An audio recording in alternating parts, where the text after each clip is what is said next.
All right, welcome to another episode of Football Focus Weekly. It's Scrimmage Week.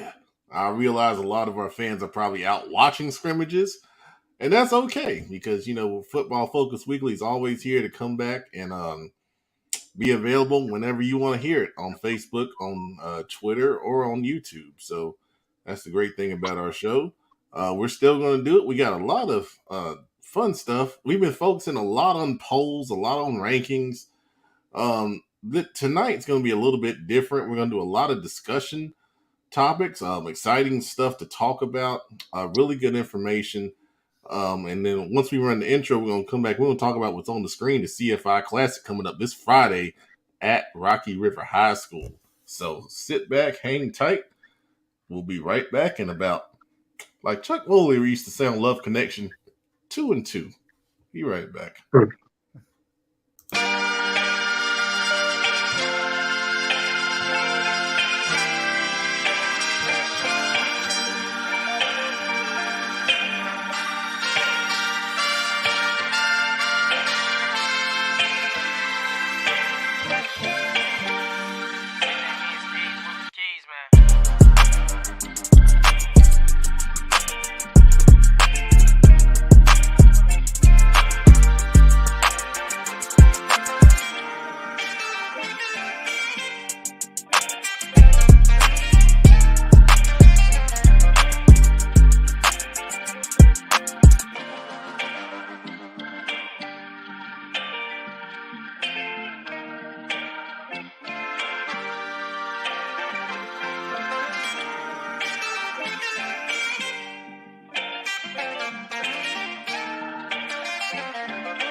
Well, rule number one, for as long as I have been able to drive a car, I'm getting pretty old, has been never pass a Bojangles without stopping to get something to eat. I'm slamming these adult league referees. God, oh. Well, dang, I mean, y'all just took my slime, because I was going to slime Coach Dillon. Because let me tell y'all about this cat.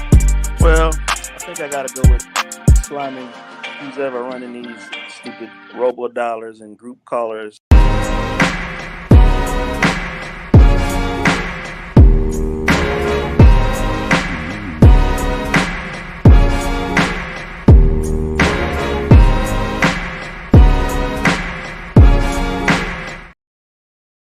I'll tell you, every time I hear Jay-Z, it just gets me in a mood. And I'm in a mood tonight, man, to talk high school football. So with us right now, the Engine, Kenneth McClamrock, and up, Friday Night Fowler. And the Engine, I was so impressed. He said he had it last week, and I didn't even notice it, but got a new shiny microphone there. You know what, Pep? When you're part of the most influential prep football internet show on the entire East Coast, I had to step my game up, Pep. So I got my Panther shirt on today. I got my microphone. We're ready to go, Pep. It's scrimmage week. Man, it's good stuff, man. And just so you guys know, I'm wearing the Queen City Senior Bowl shirt. A lot of swag when you part of the Queen City Senior Bowl. Players kept their jerseys last year, so one of the many reasons to be a part of the Queen City Senior Bowl, but we got plenty of time to talk about that. Friday Night Fowler, what's up, man? How you doing? Everything's good, players. Everything's good, man. Just getting home from work, relax and get ready to tackle this show tonight, man. All right, good stuff. And coming in the back door, the producer is here. Indeed. Glad to be here. Can't help What's but going notice. on, man?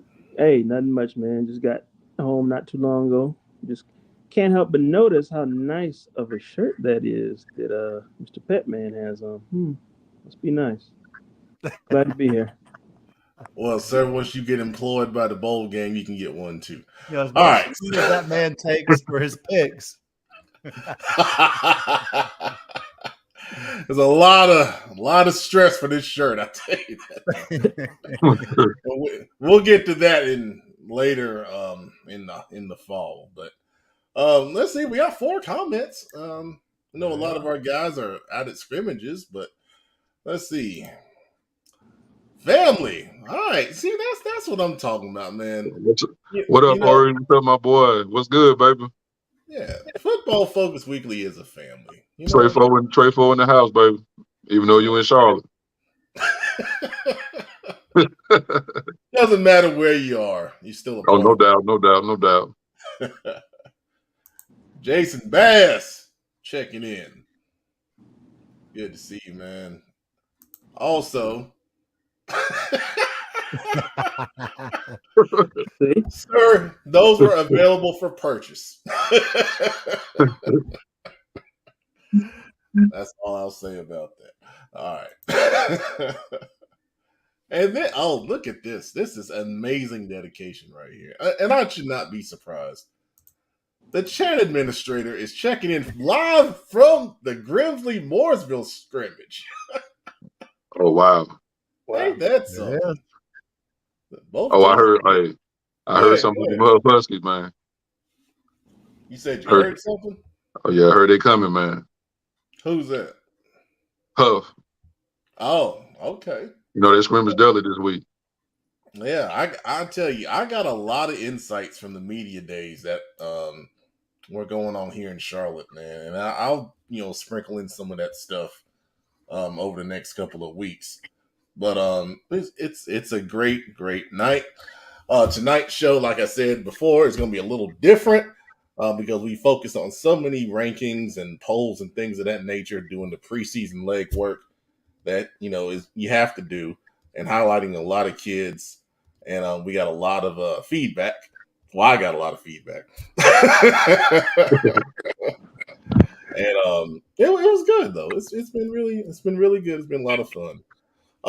So for the CFI Classic, we've got 8 great football programs coming over to Rocky River this Friday night, starting at 5:30 with Bessemer City and Hickory Grove. I just got done talking to Hickory Grove and Coach Bauckham. You may not know much about their program, but they were 9-2 last year. 9-1 in the regular season, but they lost their first round playoff game. But they've got a lot of talented kids, man. What do you guys think about Hickory Grove overall for what you know of the program? Well, Coach Bauckham is one of the top coaches around. I mean, that joker has been coaching high school football longer than anybody in this discussion has been alive. I think I heard a player's parent tell me last week that he's entering, I believe it's his 42nd year as a high school football coach, something crazy like that. I mean, I knew that he had retired a couple of years ago, but I didn't know he was that old. He's been at it for a long time. His players believe in him. He's a player's coach. He's kind of like the Mac Brown of high school football. He's the grandfather that everybody loves. He treats his players well. He treats them fairly. He's hard on them when they needed to be treated harshly or hard. But he loves those kids, and those kids play their butts off for him. Absolutely. He had a linebacker join him on the show.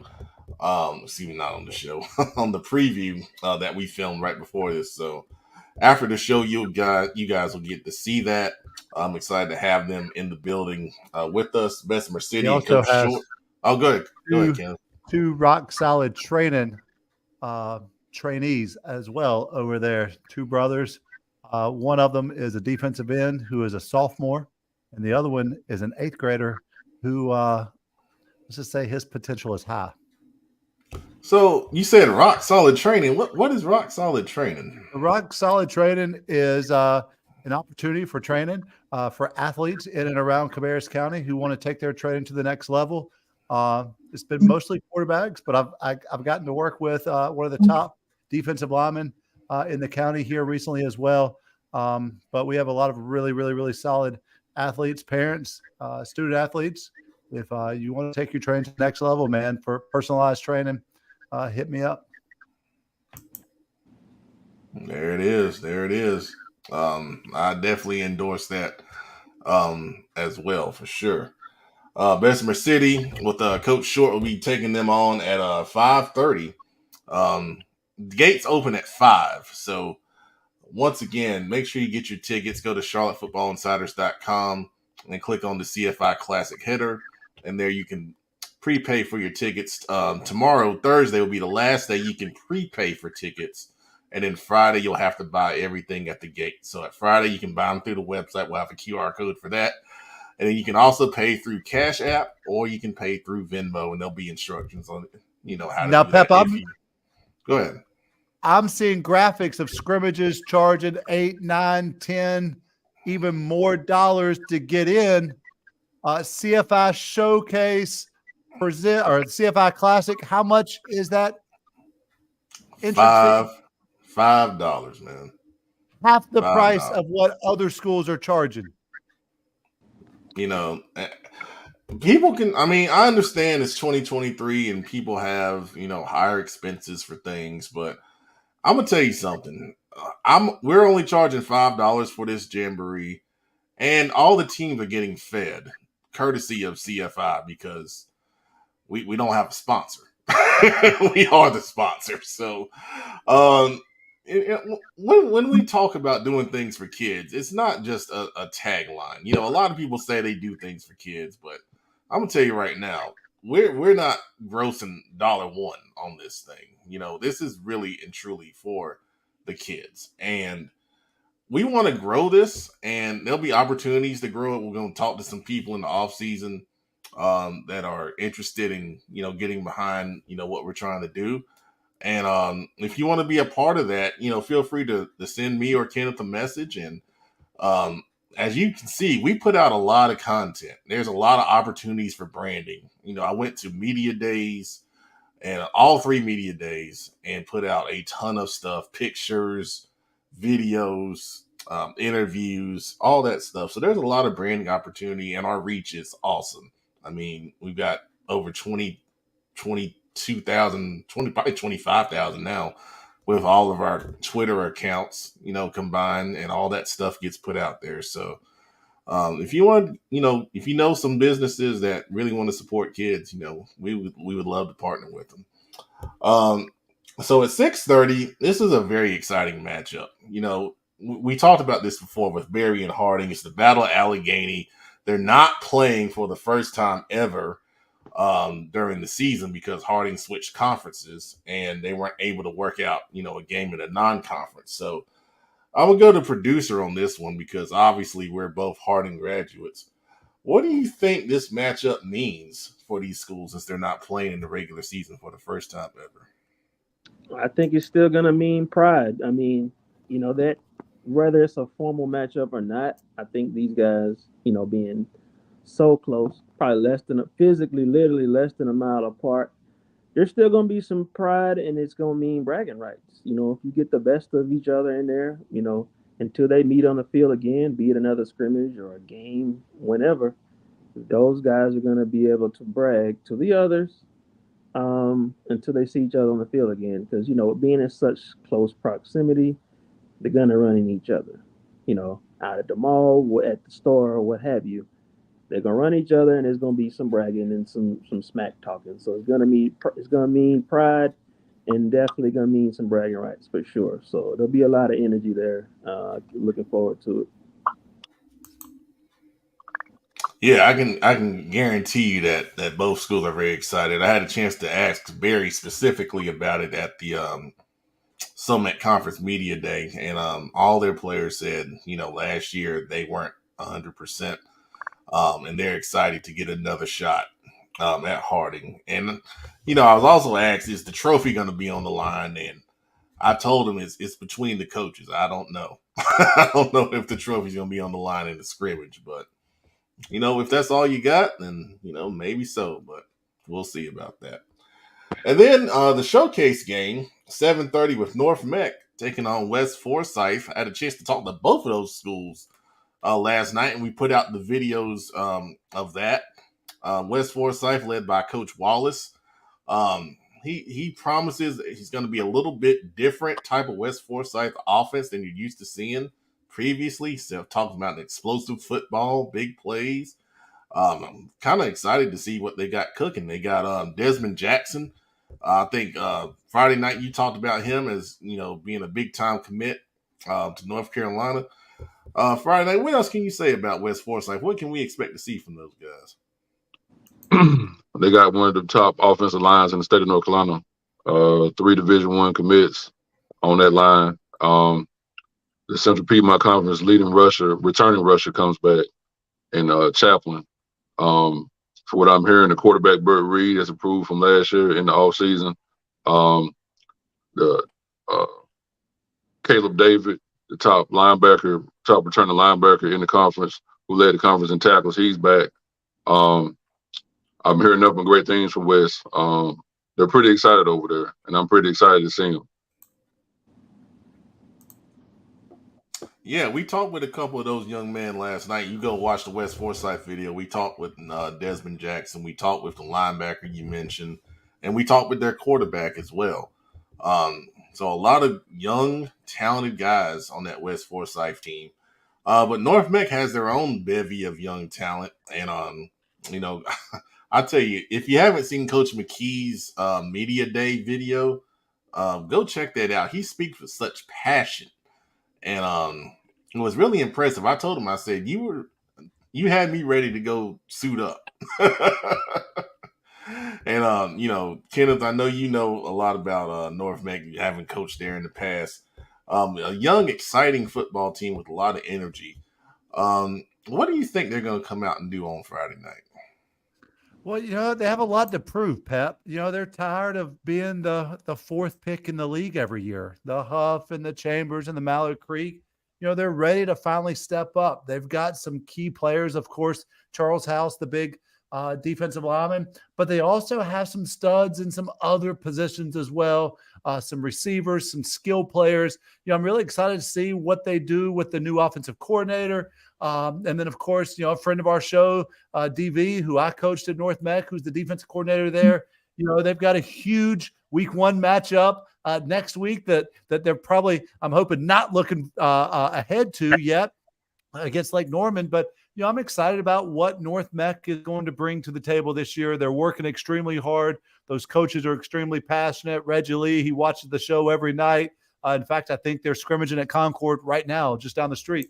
But I'm excited to see what the North Meck Vikings bring to the table this year. I think that they can be a surprise team.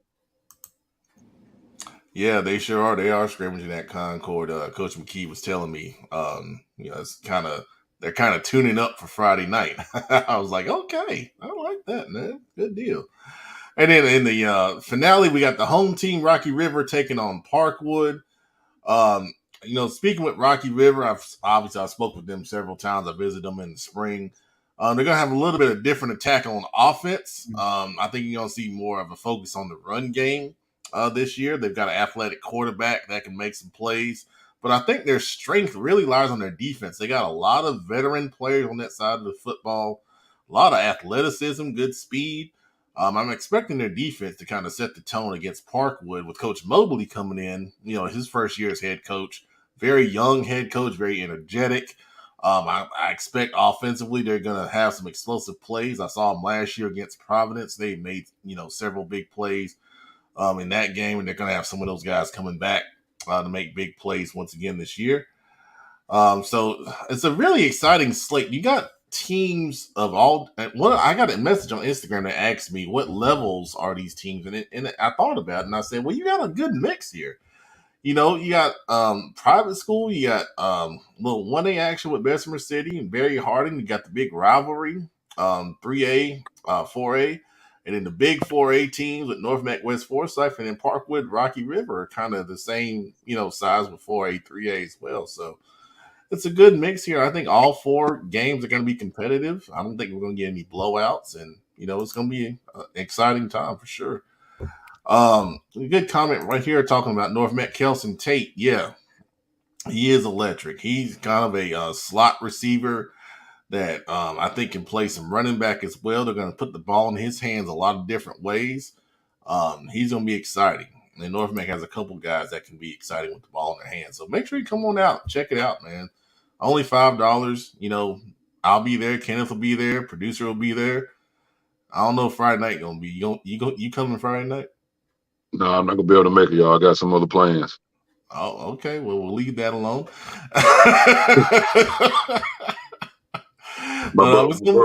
My birthday is tomorrow, man. So Friday's my day off. Oh, okay. Happy early birthday, man. That's awesome. Yes, sir. Happy early birthday.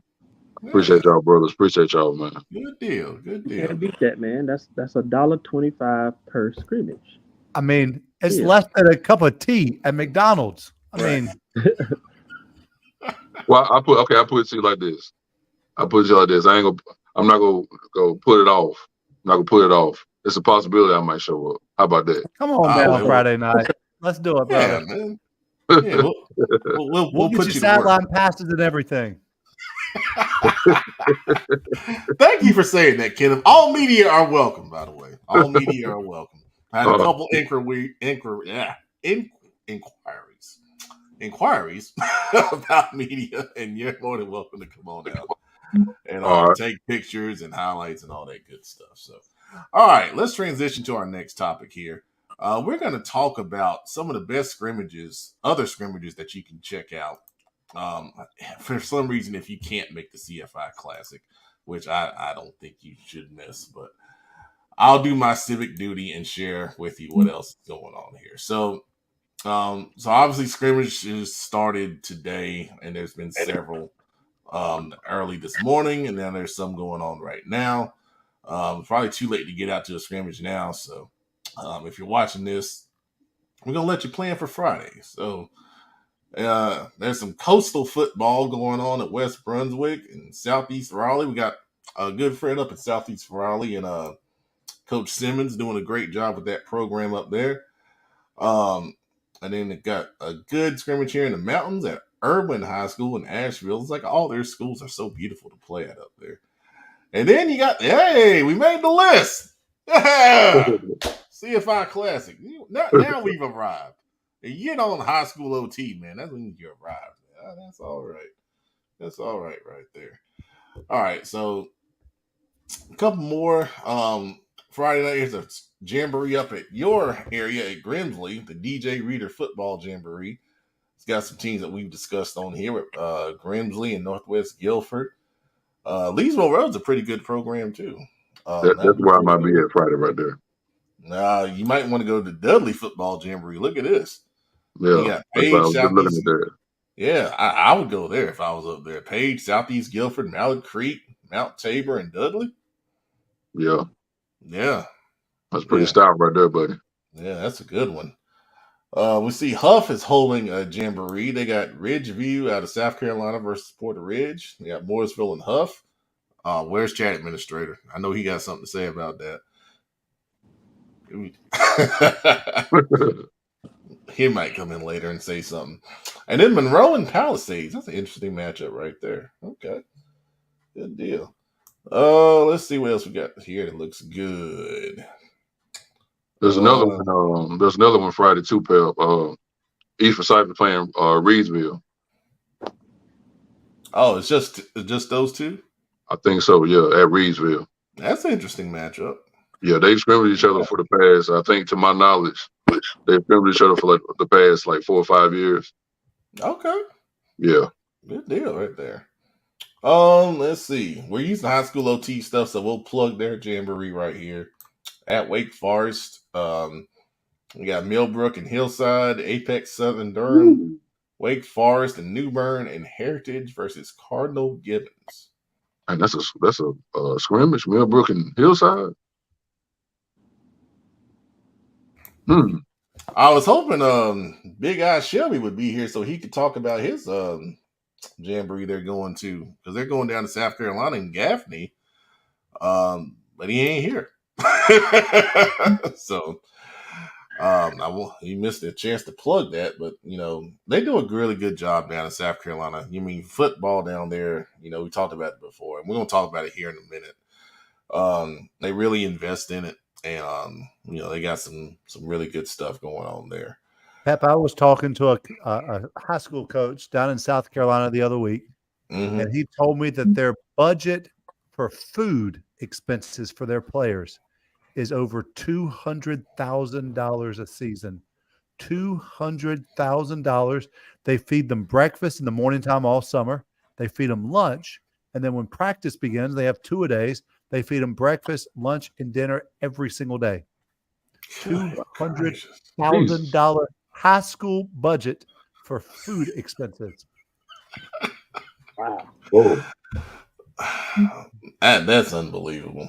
That's unbelievable. I'm gonna tell y'all something. I just had a booster club meeting at Harding, and our athletic director shared the amount that's given to schools for the entire year for the athletic budget.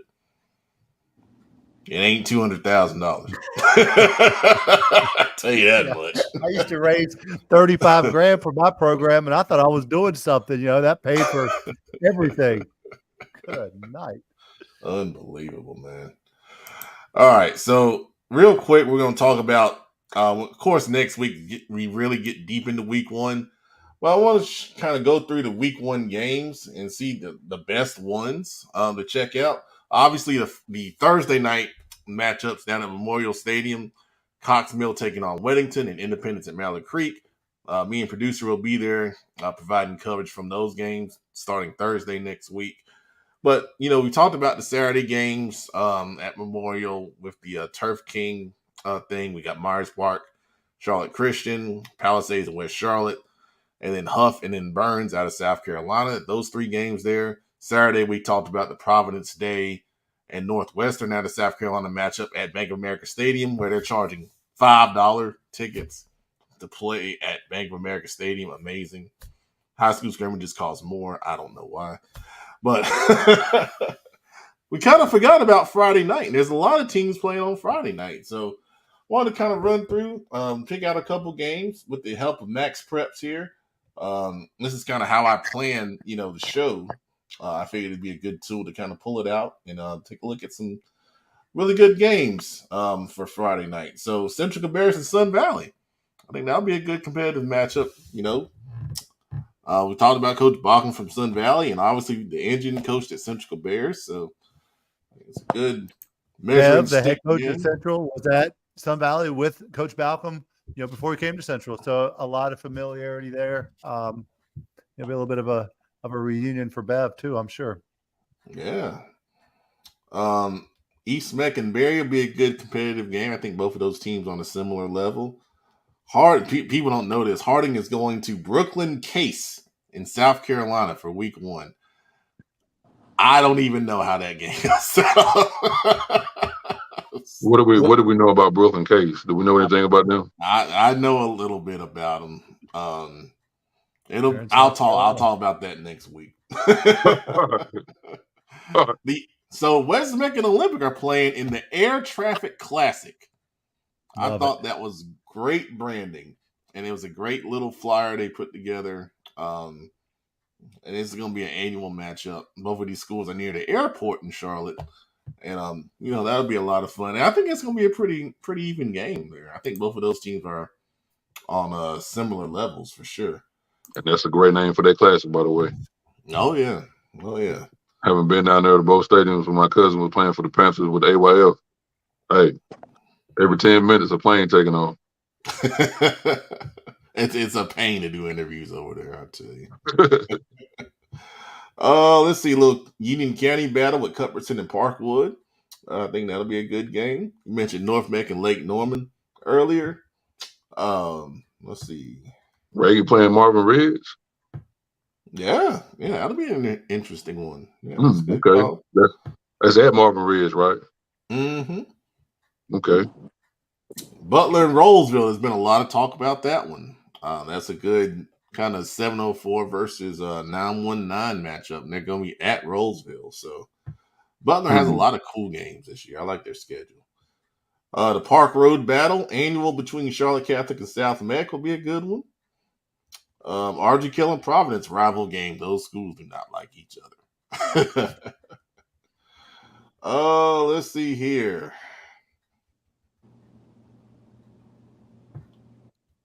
'71st is a good team. They're playing Richmond. That'll be a good matchup. Richmond got a heck of a schedule too. Have you seen it? Yeah. It was interesting because that last year they got off to kind of a rough start. Because They of, did. they played a lot of heavy hitters. Gaffney and Crest. Oh my gosh, this game has generated so much talk. That'll be a fun one down at Crest for sure. Let's see, South Point and Spartanburg. Good South Carolina matchup right there. Let's see here. We got a big one up my way next week too. Phil. What you got? We got Mount Tabor at home taking on Grimsley. Ooh, yeah. Two of them is in my 4A top 10. So somebody go take a L, and I'm gonna hear from a group of fans on either way. So yeah, get used to that. You'll never be able to win. I already know. So Carson and Mount Pleasant. I think that'll be a good one up your way, Engine. Will be. It's been an emotional game for Carson. Yeah, we're gonna talk about that in a minute. Shelby and Kings Mountain, of course, we know from Big Eye Shelby how important that game is to both of those communities. Let's see here. North Davidson, Friday night, are they gonna be pretty good this year?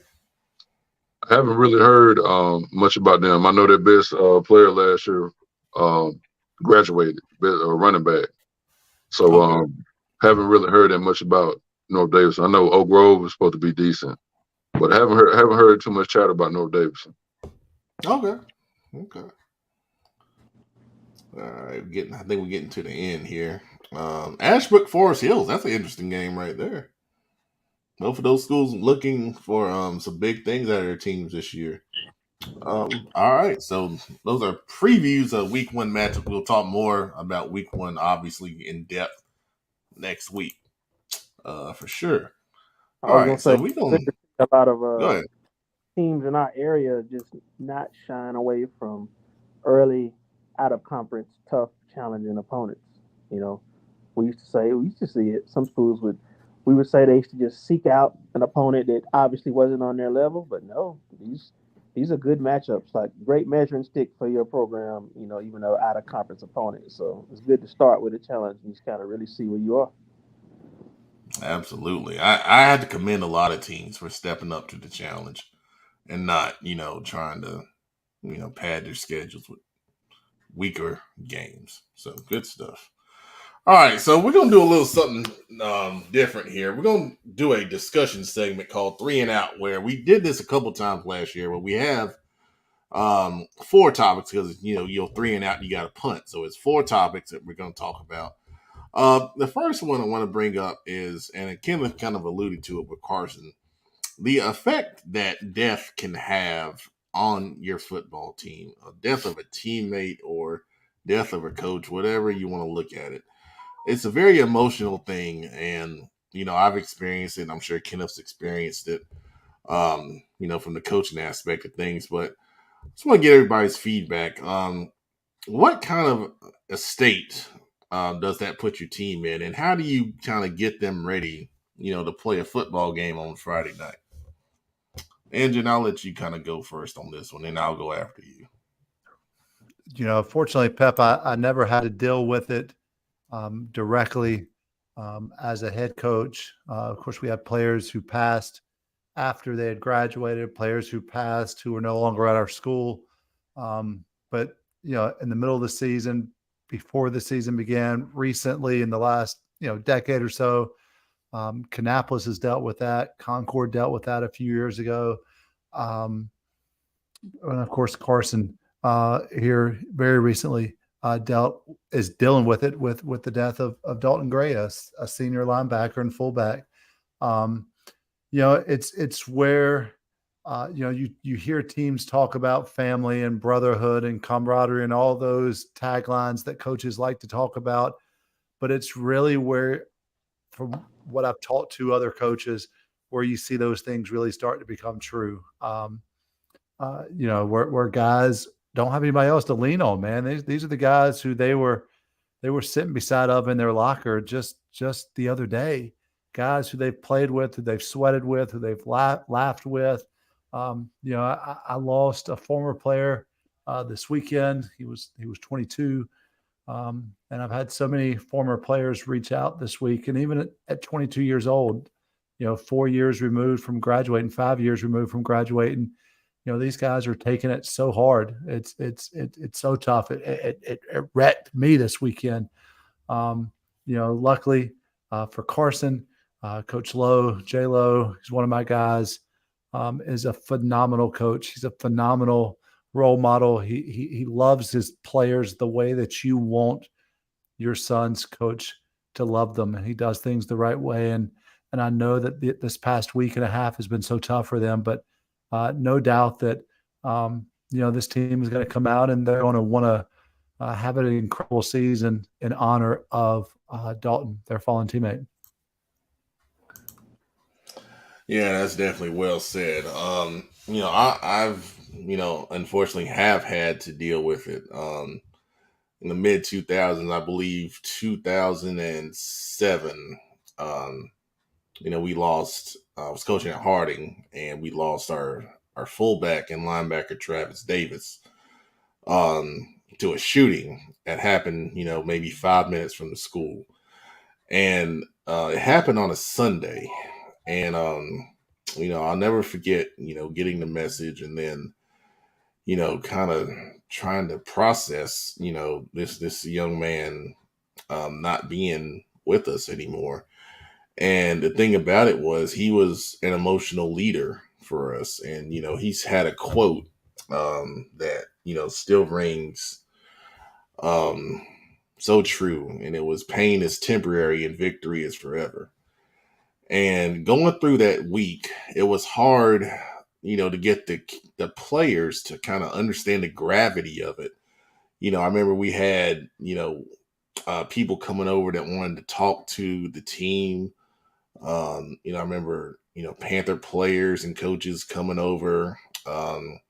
Some other people in the community wanted to come over and talk to the team. And I remember at the end of one practice earlier in the week, I think it was a Tuesday, there was someone that came and tried to talk to him, and the players were just kind of, not receptive to it. And, it got emotional. And the person pretty much told him that, once you hit Friday night, you're going to realize, the effect of this loss. And that's exactly what happened. Friday night came, and, we got ready to, huddle up, do the pregame, and, did call for the captains. And Travis was a captain, and that's when it hit. That's when it hit the players, and they really played to the best of their abilities. We were playing Hunter Huss, and Hunter Huss had a really good team that year. They were 7-2 coming into that game, and we were average team. We were I think we were 4-4, something like that, and they ended up winning the game. And the running back, that was behind, Travis in the, a lot of the pro formations we ran, scored the winning touchdown. And he was so emotional after that game. Usually when you get a big win, your team is so fired up and they want to celebrate. I mean, everyone was just, in tears, and it was a mix of, sadness that Travis couldn't enjoy the victory, but it was also happiness because they wanted to win for him, and they were able to do that. So it's a unifying thing.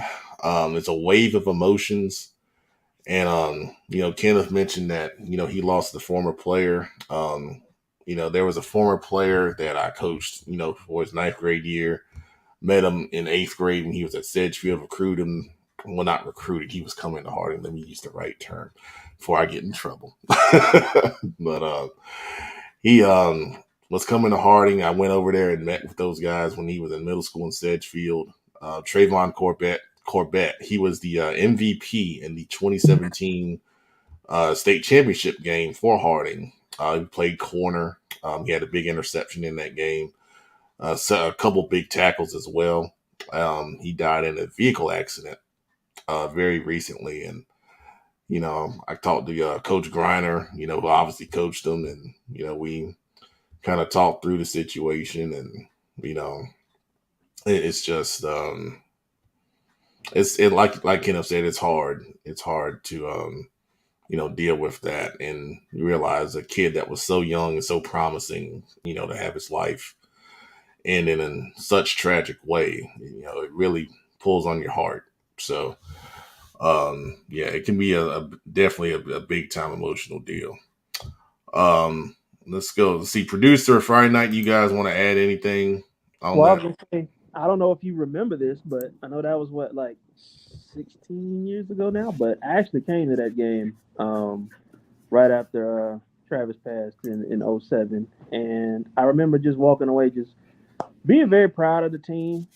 I was, I guess, about 5 or 6 years removed from high school then. So, you know, I was probably, I think, just out of college at that point. So, still pretty young myself at that time. And, I was very proud of how the team responded and just rallying and holding their emotions in check and being motivated, like you say, to go out and get a win in his honor. Because what I think a key point in all of this is that kids that are between 14 and 18, they haven't dealt with death typically as much as someone who's in their late 30s, 40s, adults who have had to deal with it and have their methods in dealing with grief and things like that in check. So I think kids dealing with grief requires greater scrutiny. So I was very proud of them and how they came together and responded despite all the emotions, because they could have,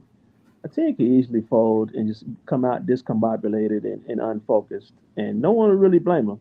Honestly, kids' lives are bigger than any football game will ever be. So, we would understand if they weren't focused, but they held it together. And, I remember that game in '07 and just being very proud of them, because we have to remember that just in all of this, when we're talking about football and things to do with, we're talking about young people, and that's a key thing there. That a lot of them, when things like this happen, this literally might be their first experience with grief, depending on if they've ever had to deal with any family member. So we got to keep that in mind, and pay a closer attention to young folks when they're dealing with grief, who might not have ever had to deal with it. So yeah, I was very proud of him that night.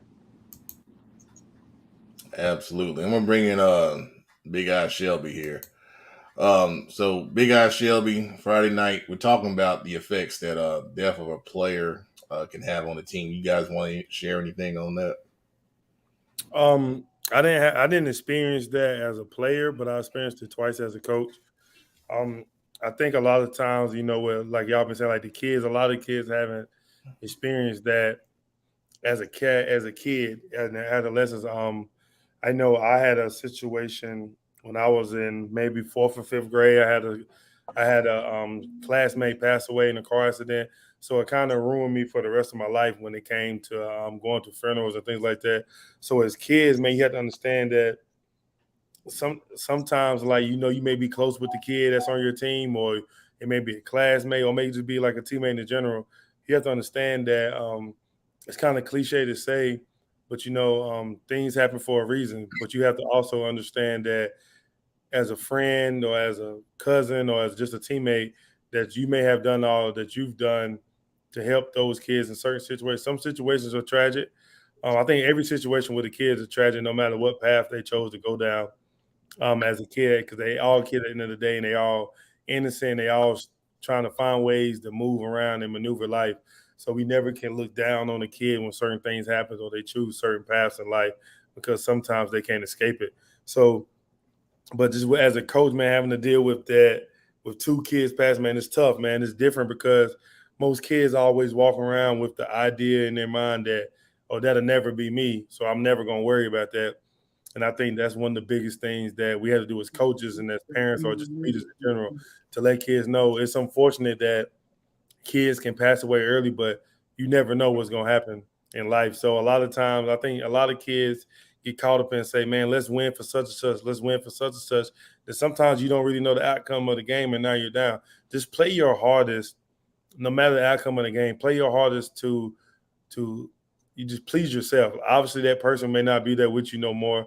And if you know that person, how they played, if they was fiery, or they're just a good person, or a good kid, try to embody the qualities of that kid and let them be displayed throughout the game.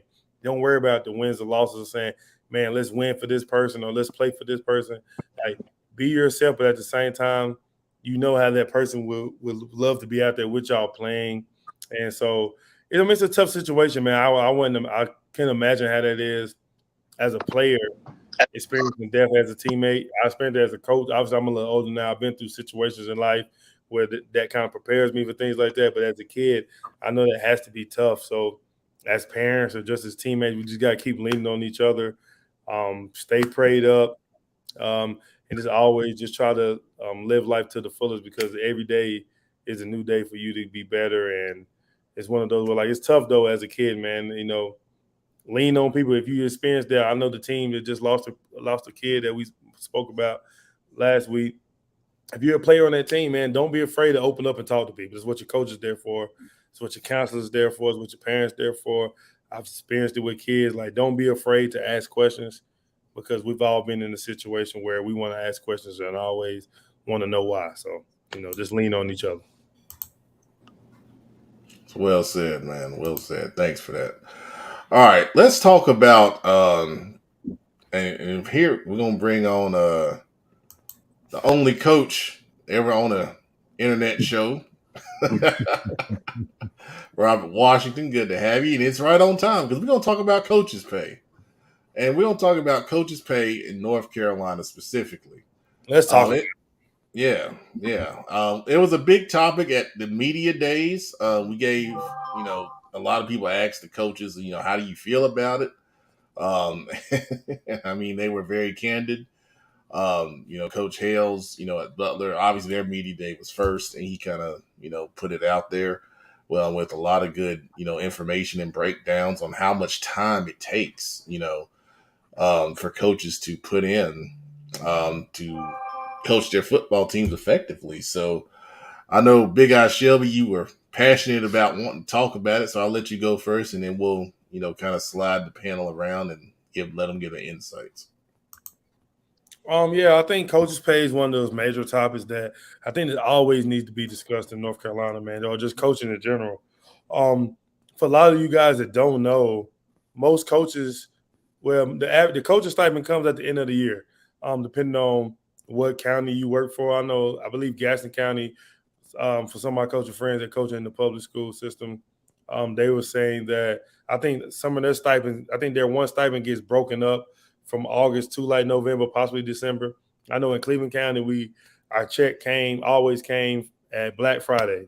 That Black Friday, that week of kind of Thanksgiving, is when we got our regular season check. And then based off how your county does or feel about playoff pay, like some coaches don't get checks for winning state championship and making it to the 4th or 5th round in the playoffs. Some counties get it broke down like that, but I want a lot of parents that's watching, the people understand that. Think about if you worked a job that you loved and you love doing it, but you only get paid once. Pretty much a 12-month job. It's a 12-month job coaching 24/7 for the head coach. Every day, nonstop, with recruiting and scheduling and practices and game planning. Just day-to-day stuff you got to worry about. Trying to do team meals and get buses and do all these things that the coach has to do, and your coach has to do, painting the field, cutting the grass, all those things that you do for X amount of time, and you only receive one check for it. Just think about that so whenever you have issues with your head coach or assistant coach and you want to yell at them that they're not doing a good job, XYZ, understand, you don't think it's tough coming to work for 12 months and you get one coaching stipend for it? It is not like you getting $20, $30, $40, $50,000 a coach. Like, stipend depends on the job position that you hold, where you at, how long you've been coaching, things like that. So it's one of those where it's just tough, man, with coaches having some coaches train. So most coaches train in their off time so they can help compensate all those days that they're working for free. Right? And understand coaches, everybody say you do it for the kids, you do it for kids. Yes, we love the kids. We love doing it for the kids, but everybody wants to be paid what they're worth or what they think they're worth. So it's one of those, man, as a coach, man, it's tough. Like you may live in a big city like Charlotte and you get one stipend. That stipend may have to go to something else. Sometimes coaches don't even get to use their stipend. They have kids or they have wives or things like that. That's a good Christmas for somebody other than themselves. Right? So sometimes you understand the coaches are putting in lots of work, lots of hours, lots of time, pretty much for free. Almost 25 cents a day if you tally it up, or $1 a day if you tally it up some coaches' stipends. Yeah, it's it's definitely not for the money. Let's go to the current head coach, Robert Washington. What are your thoughts on coaches' pay here in North Carolina? Man, I agree with everything Big Shelby said. I'm gonna go a little deeper. I had someone talk about like just talking to different coaches and stuff. I had a good conversation with Coach McCoy, listened to Coach Bobby Collins last week when he was on the show talking, but also the appreciation. We're not really respecting, and football coaches aren't going to talk about it, but we're not in most cases, and we're not respected amongst our peers as far as being teachers or different things like that. I mean, we can literally go. I mean, it was a time I worked from 7 o'clock. I had morning duty. Actually, it was 6:30 morning duty, and I didn't get off work till 1 o'clock at night. No break. I think at that time I had like a cheeseburger or something like that. And guess what? No one cares because we still got to bring that hype energy. As soon as we make a bad call, we're getting yelled at. So it's a lot. And I think that we should get compensated for it. We definitely put in the time. It's no job in this world that you could put as much time you put in and not get compensated for it. If you kind of do the math, I mean, you think about it, we really don't have a break. I do get it. Some people might say, well, y'all got 2 weeks in the summer. All right, look at those 2 weeks. Let's examine those 2 weeks. You can talk to any head coach and most assistant coaches out here. Those are not breaks for us. When I'm on vacation with my family, I'm getting text messages from families. I'm getting text messages from college coaches. I'm getting text messages from people that need my assistance at that moment. And sometimes I'm taking those calls while I'm on the beach with my wife. But look at the other bye week. That's our coaches week. So we got to plan for being at the coaching convention. So really, when do we really get a break? And we don't. And then most of us, to make ends meet, we're probably coaching other sports or we're doing stuff outside of coaching. So we really don't get a break. So I agree. I'm one of the biggest components of coaches getting paid more. And like I said, getting more deeper, also getting appreciation for what we do. Most coaches, we don't care about the pats on the back. We just don't want the butts to kiss. You know what I'm saying? Just show your coaches appreciation. And this is beyond stuff that this is stuff we can control. So we can't really control what they decide to pay us. We got a job to do. Let's do it. But I'm talking to families out there. Make sure you tell your coach you appreciate them. And it's the little things that matter. I remember after a game, one of my team moms, she got me some peanut M&Ms and a fruit punch snapper. And that might seem small, but when she gave it to me, I looked at it, I said, you know what? I appreciate it. Thank you. That meant the world to me because guess what? I'm going to still be at school for another 2 hours, even scrubbing football jerseys, or I'm going to be here until the last person is gone. And that's another thing. Let me say that head coaches, we cannot leave the school until the last person is gone. Mm-hmm. Yeah. Amen. True. Amen. My goodness. Well, I want to hear the Engine's opinion on this because he was a coach and then got out of coaching. So, you know, I'm sure he's got some really good insight on this topic here. Well, I mean, I've said this many times. There is no one in the schoolhouse who puts in more hours than the football coach. No one. In the summertime, I was at the school at 5:45. In the fall time, I put my boys to sleep on Wednesday, and minus kissing them on the cheek Friday night before the game, I didn't see my boys again until Saturday after lunch. And same thing. I ain't Joe Gibbs. I ain't sleeping in my office, and I'm not making his kind of money. But no one puts in more time. I mean, you look at a JV coach, you have an away game, you get back, you've got to collect jerseys, you've got to put them in the wash immediately. You've got to make sure that the last kid gets picked up, like Coach Washington was saying, from his parents. And by the time you get those clothes out because you don't want your game jerseys being in the washer overnight because they're going to stink tomorrow morning, by the time you get them all dried, by the time that you get them all hung up on a Thursday night, it's now 1 o'clock in the morning. You get home at 1:30, and then you're back at school at 6 o'clock, 6:15. And then you know that Friday, you're not going to be home before 1 or 2 o'clock in the morning. And then if it was me, my coach met on Saturday morning. So we were back at it at 7 a.m. on Saturday morning. When I was at East Row Inn, I got to the point where it wasn't worth me driving home after the game on Friday night. I would stay in the coach's office on a little couch so that I could be there bright and early when the coaches got there Saturday morning. It wasn't worth going home. So the principal doesn't work as many hours as we do. The assistant principals don't work as many hours as we do. Not prolonged. Big Eye said it a minute ago. I mean, we're talking about a 12-month job. Coach Washington hit on the head. Here's the truth. When I stepped down from coaching, within 6 months, I'd already taken more vacations with my family than I had at any point prior to that combined. And my boys were 6 years old when I stepped down. For 6 years, the first 6 years of their life, I had never been on a vacation with them because I was just a tunnel tracked person. I couldn't take that week off and go on vacation because I knew that I had to work my summer job to make ends meet. Coaches should be paid more. Assistant coaches should be paid more. If you play in the state championship game, 16 games, that's a long season, 17-week season, plus 2 weeks for preseason, plus 16 practices in the summertime, plus 10 to 12 practices in the springtime, plus after school weights, before school weights, all those extra meetings that you have with your positional players and extra meetings you have with your coaching staff. Webb said it a minute ago, as a young coach in Charlotte, I figured out one day that I was making 18 cents an hour as an assistant football coach. I was 25, 26. I didn't do anything. I didn't know how to coach at the time.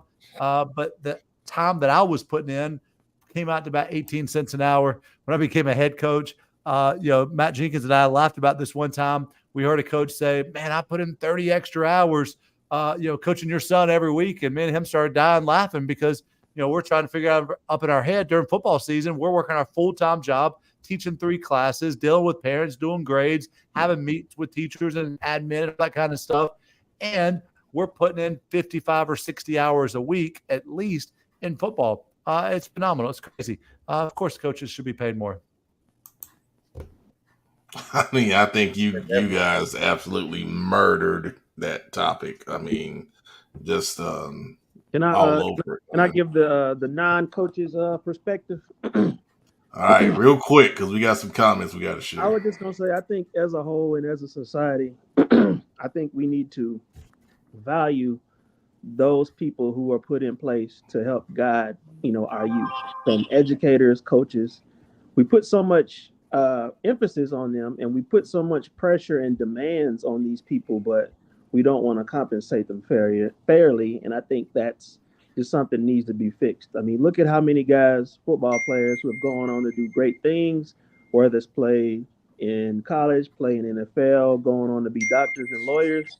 Look at how many guys attribute to where they are and how much credit they give to their coaches and football program. And football is not just about building a football player; it's building a man. And we need to put greater emphasis on that and remember that and compensate those who are put in places to guide our youth. So I think it's a big problem as a whole. Yeah, and I definitely agree with everything you said there, producer. I mean, this is a topic we're going to come back to next week because there's another side to this as well that I want to touch on. And that's, where does this money come from for this compensation? But comments here from Deidre, the mother of some very talented young men over there at Butler. There's not enough respect and parental support for our coaches. Many marriages have ended over the dedication to these kids. That's real talk. Pep, I think my first year as a coach, I was still in college, so I'm like 20 years old, finished up my last year of college, and 9 coaches on staff plus me. But of the other 9 coaches, I was engaged at the time. Other 9 coaches, 7 of them had been divorced or were currently divorced at that point. Since all 9 for 9 have gotten divorced. It's phenomenal numbers. It's, I told Coach Washington this summer at your wedding. It's the reason why I got out of coaching. because I'm preaching family to my kids, my players, Mhm. I mean, but I was denying my more important family role as a father and as a husband because I couldn't do it. 3 things that were important in my life: coaching, being a husband, and being a dad. I was pretty good at 1, maybe 1.5 of those, sometimes 2, but I was never good at 3 of them. 1 to 2 were always getting the shaft. And I told my wife one time, and she didn't take it the same way I thought she was going to take it. I said, babe, I got 135 people that's a part of my program that's depending on me watching this film tonight. There's only one of you, like 135 to 1. And I thought she was going to see my side of my point of view, but she didn't. And That's Kenny, a I'm great comment, man. gonna What's tell you up, something. Deidre? How you doing, Deidre? I'm sorry. Y'all go ahead. I just No, want to you speak to my good. friend. But She I was was, telling me, well, hey, Deidre, how you doing? and I'm just like honest to God, man. Like most coaches, and I know for me, I'm a part-time dad in the season. I tell my players that I'm a part-time dad, and the guilt and is a lot. It weighs a lot on it, and it weighs a lot on our wives. I'm telling y'all, turn into Keith Sweat. You're gonna like this, Adam. I turn into Keith Sweat. I'm begging every you know what I'm talking about, Kenny. Oh man! All right. Wait a minute. All right, Jason Bass. Coaching is akin to, and in most cases, more impactful to teaching. It also keeps some kids out of trouble. They should be paid accordingly. Absolutely. Summer Blevins checking in. All parents need to understand this. Hats off to every coach for putting in the work. I know it's not easy and it's stressful. Parents need to show more respect. Players, too. I know that doesn't make up for monetary compensation, just want parents to understand. And she's got some talented young man down there at Kings Mountain. So that's another West spot. Charlotte. West Charlotte. That's West Charlotte. Oh, I'm sorry. West I'm Charlotte getting my people mixed up. Coach Q. Yeah, absolutely. Coach Washington just mentioned this. I'm going to tell you the easiest way to show appreciation to your son's coach is just send him a thank you. Text him, email. I mean, there's nothing that brightens a coach's day more than a parent who reaches out and say, hey, coach, I just want to thank you for what you do for my son and for his friends. It's what we do it for. We just talked about it. It ain't the money. And that pack of Skittles or M&Ms, whatever the heck, M&M peanuts you talked about a minute ago. I mean, that's nice. I mean, probably give me a need gift it. card. We're probably hungry. We're dying I smashed them. Being out there 5 days in the summer is hot. Webb has been there. Coach Washington's been there. Pep, I know you were there. I mean, let me tell you, it was tough on my wife when my phone rang at 2 a.m. and she's wondering why I'm picking up the phone, leaving the room, waking her up. Well, baby, I'll be back. A kid just got kicked out of his house. I've got to go find him. Like I used to tell my coaches, if you ain't done that, you ain't really been a coach yet, because we've all done it. And it's at the beach. It's on vacation. It's at 2 a.m. in the morning. It's at church when your phone rings and you keep phone starts blowing up. It's a 24-hour day. You guys hit it around the head. Yeah, man, it's tough, man. Especially like you never know. Like even with the part of having a wife or having a girlfriend, like it's tough on the missus and the kids, because like because some coaches meet on Saturday, some coaches meet on Sunday. 9 times out of 10, we play on Friday. Your son may have a game Saturday morning. You may be up washing jerseys, watching film. You got to miss your kids' game, and you may have a girlfriend or a friend or wife. She may not care for football like you care about football. That's tough on it too, because she don't understand why on your off Friday you might go on to watch the team you about to play versus we going somewhere together. Well, she may not understand, like, okay, why can't you vacation till July? Women don't understand stuff like that. They just want to know you got with me for a reason, and and I need to be taken care of. So it's tough on a lot of coaches, man. Where like they said, coaches get divorces, coaches break up, coaches go through. They may get cussed out before they come to practice at 8 o'clock in the morning because they done missed something. It's tough, man. So like they say, it sounds very personal. Nah, they're not. This don't happen to me. So you gotta understand, man. But it's happened. I've been there, man. I've been tough, man. Tough moments, man. Sometimes that was a really detailed testimony, right? Hey, summertime, man. Hey, you like me or Robert or Kenneth. You coach a certain position. You go into them 7-on-7s. You know, them linemen practicing 8 to 9, lift weights, run. They go home. You can go do what you want to do. Them 7 on 7, man. I love coaching Harding. the line. Hey, we going all day. Hey, baby, we going all day, man. I get home. You talking about do X, Y, Z? I'm trying to go sleep. You know, so think about it. So think about it.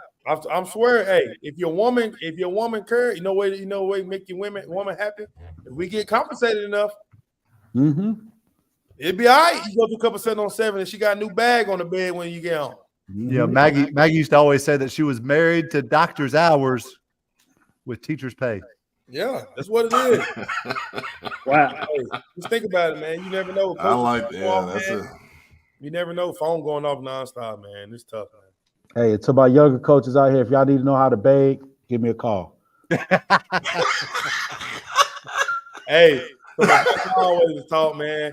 You know, it sucks, but a lot of people say, man, single coaches make the best coaches, man. Yes, they do. I always say, if I wasn't married, I would have been a hell of a football coach, man.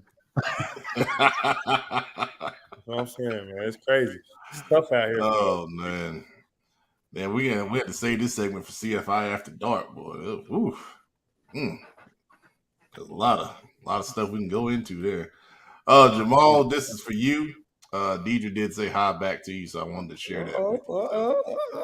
Good, Deidre. How you doing? Looking forward to seeing y'all down there at Butler this year. Hey, you got a little spark on your face, Jamal. What's going on? What's going on, Jamal? Yeah, hold on. You blushing? I think Butler got to be number one in the state.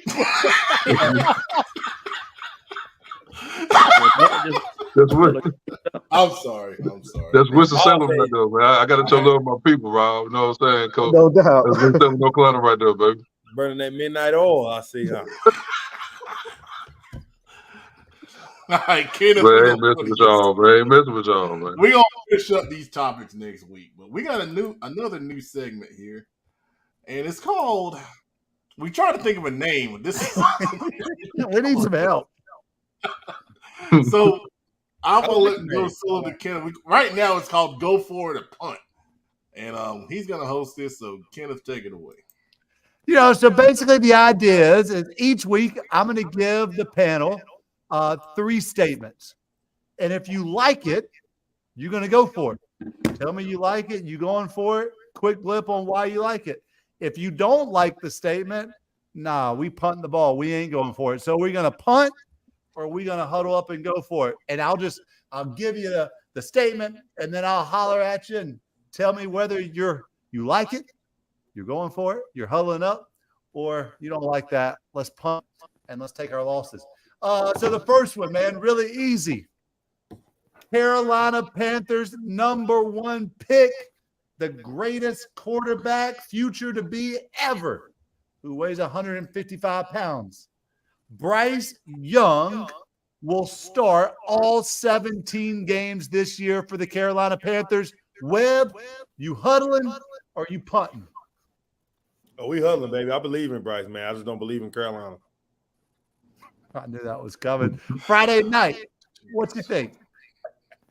I'm going to be Webb on that one, baby. Deal, Coach Washington? Oh, I'm huddling.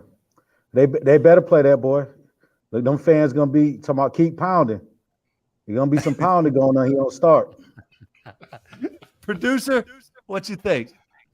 I'm going to huddle up.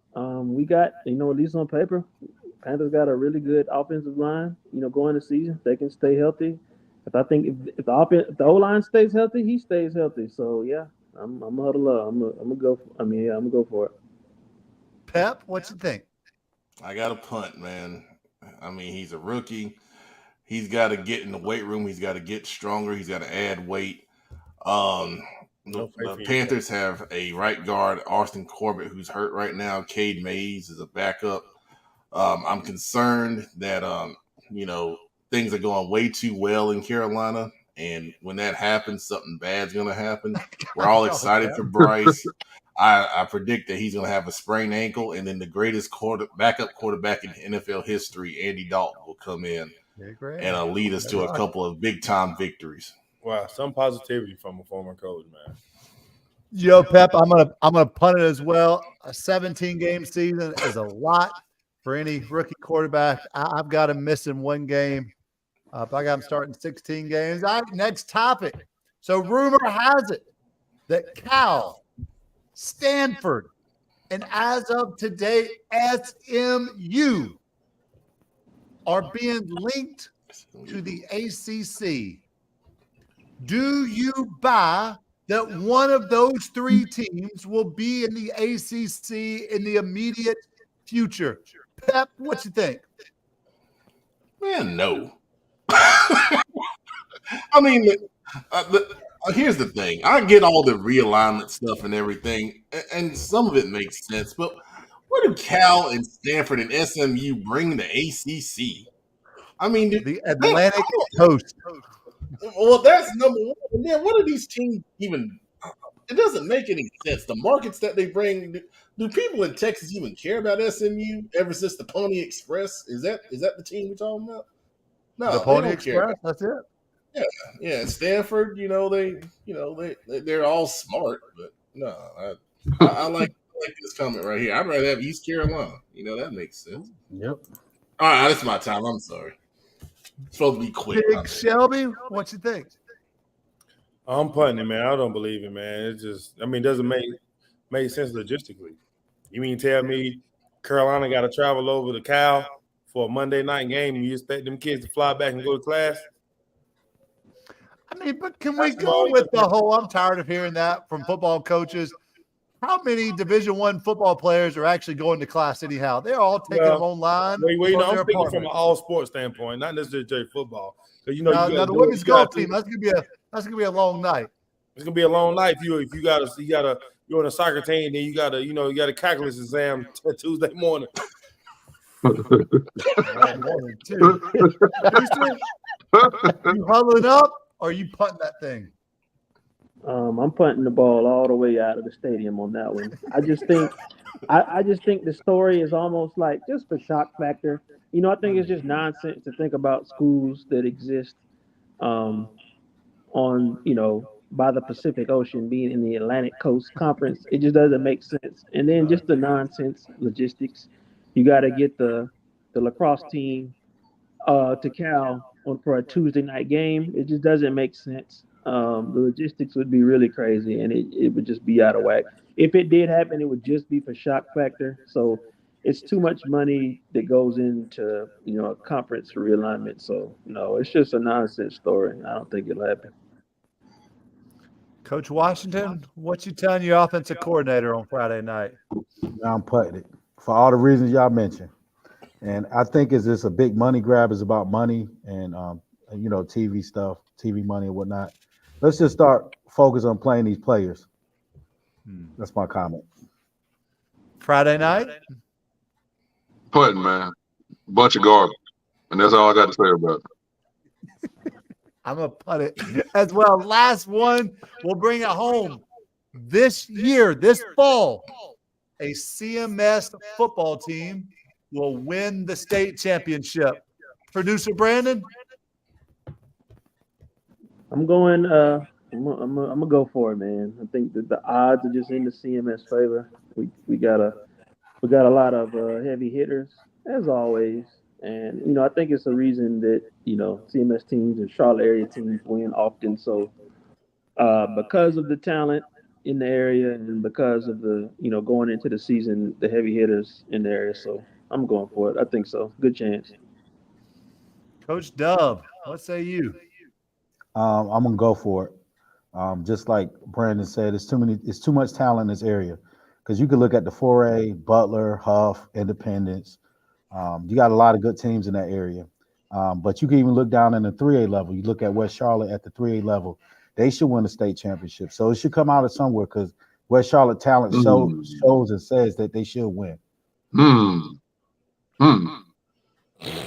Let's go. Dub C, baby. In 3A? Yeah, let's go, Dub C. I got to put my pick in before the season start, right? Hey, hey, that's what's up, Coach. I like that. Friday night, it's on what me now. say you, man? Yep. Oh, I go for it. Yeah, definitely somebody from Charlotte winning this show. I ain't gonna tell you who right now, but somebody from Charlotte gonna win it this year. I got my pick, but you'll find it out later on.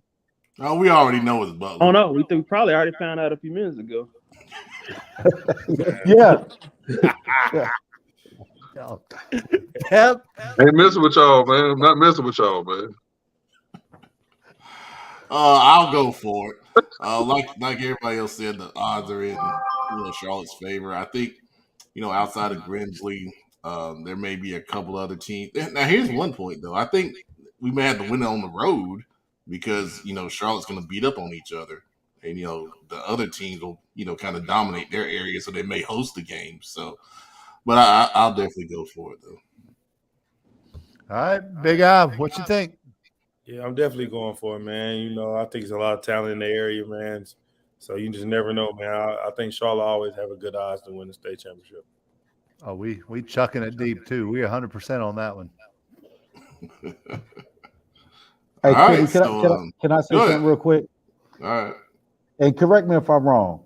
It feels like talent-wise, we're at our deepest part in Charlotte with Charlotte football, like a spread across. Like you said, teams beating up on each other. We're gonna be battle testing the 704, coming out of 704. But just think about I can't think of a time where it was this much talent spread out. Like we've had times where it's been teams that's been good because we do our predictions, but let's be honest. What's really the difference between Butler and Independence right now? A play here, play there. A play here, play there. Here. Even we can go to Mallard Creek, Huff, Chambers. Man, it's deep. Only And that's what I've been trying to tell people up here, man. That's what I've been trying to tell people up here about down there, man. But they don't want to listen to me as usual. 336 people, man. I went to school in 336 friends and 336, man. They think football is only played from Winston-Salem on. So, well, if you look at the numbers, my county is lower than all of them up here in 336. But that's a whole nother topic for another day. You know what I'm saying? So it ain't just it's Gilbert County and everybody else up here, but my county is the lowest.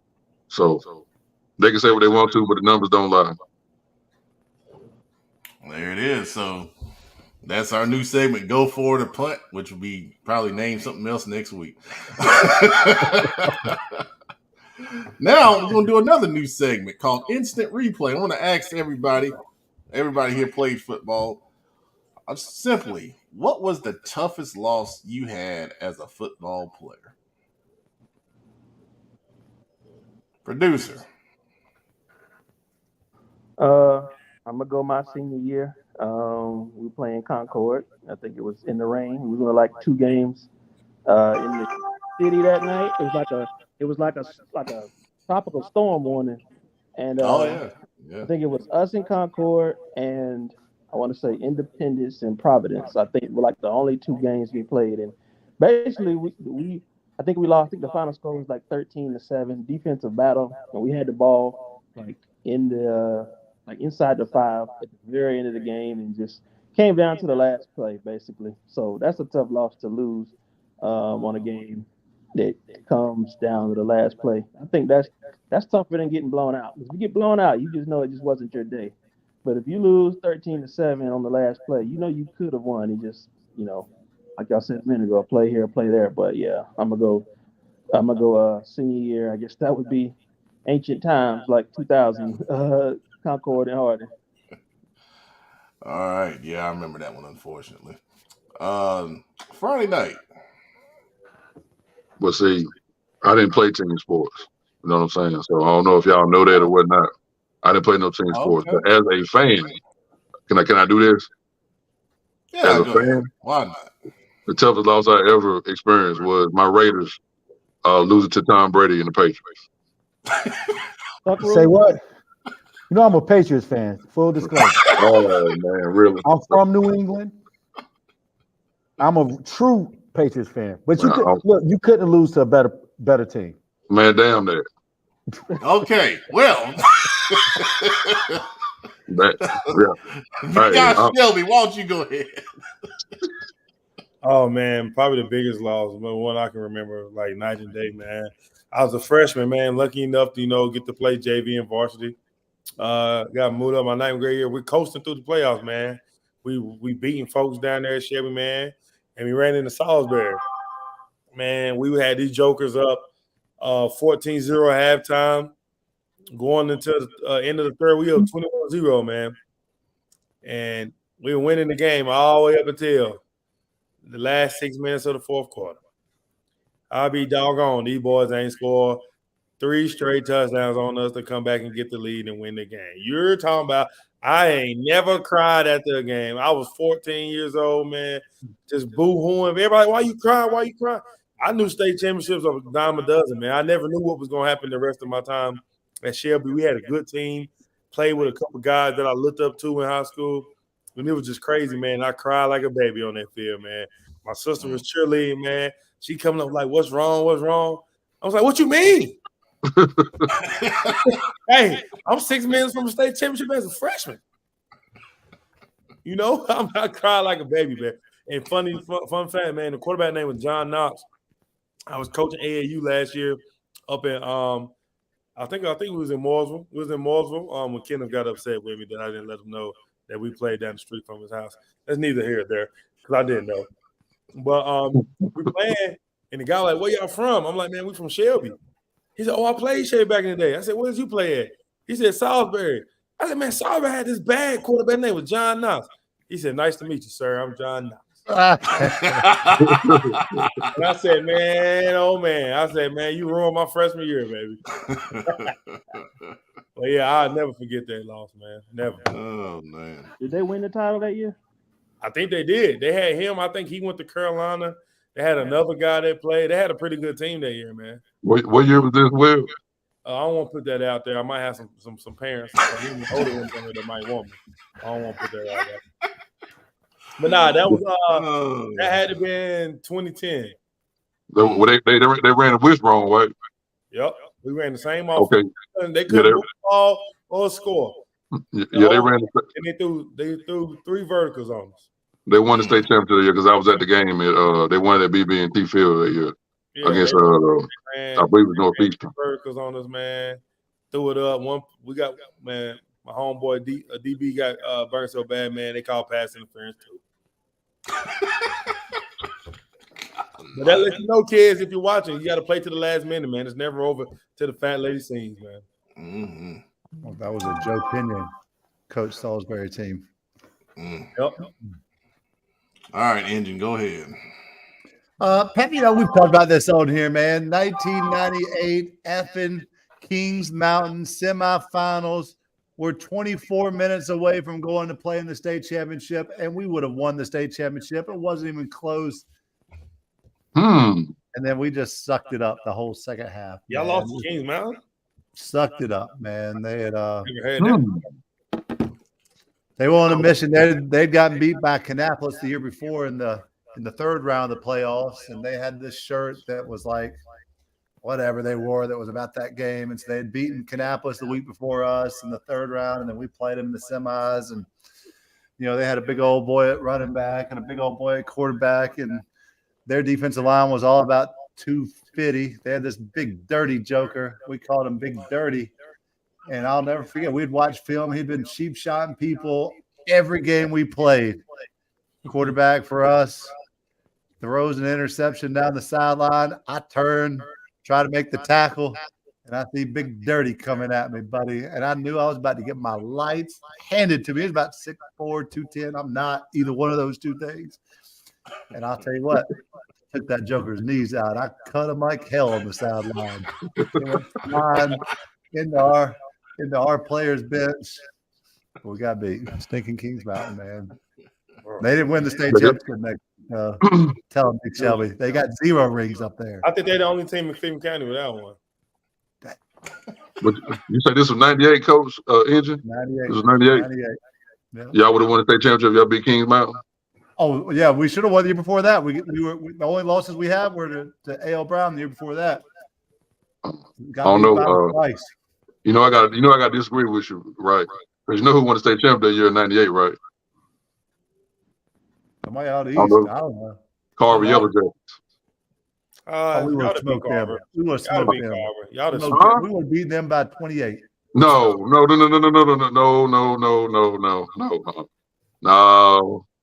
I disagree with you on that, Angie. And Will, no. In fact, I think Concord played Carver the following year, 2 years later, up at Carver, and they beat them by like 28.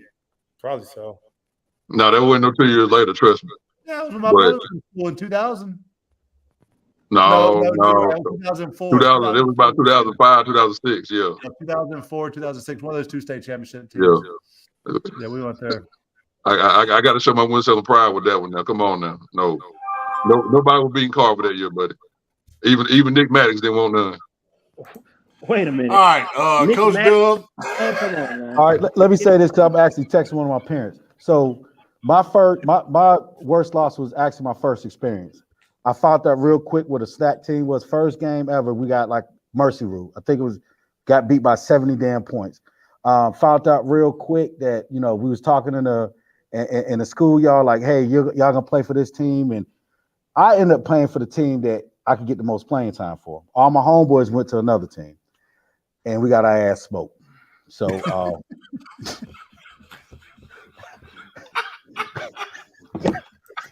Look, I almost quit. And y'all wouldn't know Coach Dub to this day because I would have hated football, but I almost hated football at that moment. Wow. Well, I'll share mine, and it was my junior year. Harding had gone down to 3A because of And you got school spanked by population. Concord. Well, we're not talking about that one.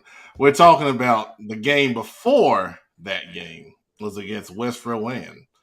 And West Rowan, oh my gosh, these guys were just huge up front. I was playing D tackle, and they had a guard that came around. They loved to run that little inside trap. And all week we worked on it. Said, if you're released, you got to close down and, take the guy on. And I was trying to get a pass rush because they were down and they were throwing the ball, trying to get in field goal range. And they popped that little inside trap. Man, I was laid out. I was looking up at the lights. I didn't know what was going on for like 3 seconds, but I wasn't coming out the game. But then these guys, man, so on that drive, they did take me out. And they got in the field goal range. They kicked the field goal. But it was terrible. It wasn't even close. It was like 30 yards off to the left. No good. And then we got the ball and, we're able to kind of widen the lead. And I forget what happened because I think I probably had a concussion. But anyway, it was the last drive of the game. They got down to field goal range. And the same guy from like 42 yards out, they were lined up for a field goal. You know how it is at the end of the game. You're all down on the knee, you're holding hands, and you just praying that the guy's going to miss it. And we felt good on the sideline. We didn't even freeze them. We didn't call timeout or nothing. And we were like, man, we were about to celebrate. It's going to be our first win in 3A. We let them know we here to play because the week before we had lost to Northwest Bears by 1 on the field goal. Oh, crazy. So then the guy sets up. And he kicks the ball, and I swear to God, I don't know where his ability came from, but that thing split down the middle with 10 yards to spare, and we literally just all fell out on the sideline. I wish I had the video. We watched it the next week. We couldn't believe it. We lost 17-15, and then the next week, Concord beat us 34. We're all gold next week. Oh, gosh. Yeah, we did wear it. Oh, those things were hot, too. Oh, God, they were so hot. We wore them one season. We all kept cramping up in them, and, it was terrible. But anyway, yeah, that was the toughest loss because that just set us off, and we just felt like we couldn't ever recover from it, man. Let's see. Travis Wayne Watts, he says, okay, he's talking about the week 1 game. Okay. All right, well, that's cool. Guys talking about all kind of different stuff over here in the comments. So, we're gonna move to rest of the comments, and let's see right here. There's a lot of notifications on the show tonight. Chat administrator who's doing the fantasy draft. It's a lot going on, man. It's scrimmage night. We're getting a lot of updates on Scrimmage here, night. man. A lot of good information being shared here. Let's see here. Not too many here. Joe Hughes saying ACC doesn't want that Pacific footprint. We were talking about that in Kenneth's segment there. Chad Administrator says we need to add Appalachian State to the ACC. Don't see that happening. Is there a fan base who feels themselves more than Appalachian State? Can we just be real? You got to beat them to shut them up, man. It's a great Well, they atmosphere. swear I they're love Georgia. when I play games, man. I love it.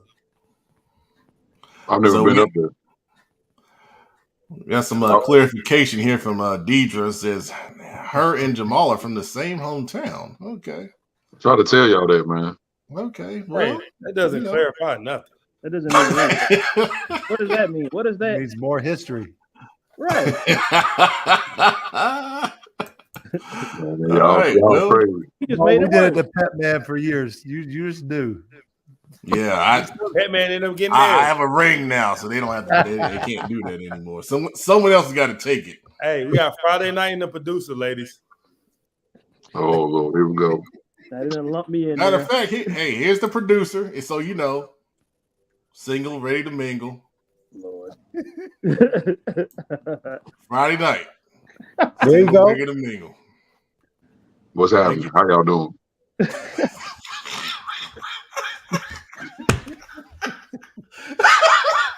He can only date you on Saturdays, though. He's busy on Fridays. Yes, sir. Yes, See, sir. Moniker is for real. Hey, you got the announcer voice too? Yeah, dog. All right, we I ain't gonna go messing with to y'all, man.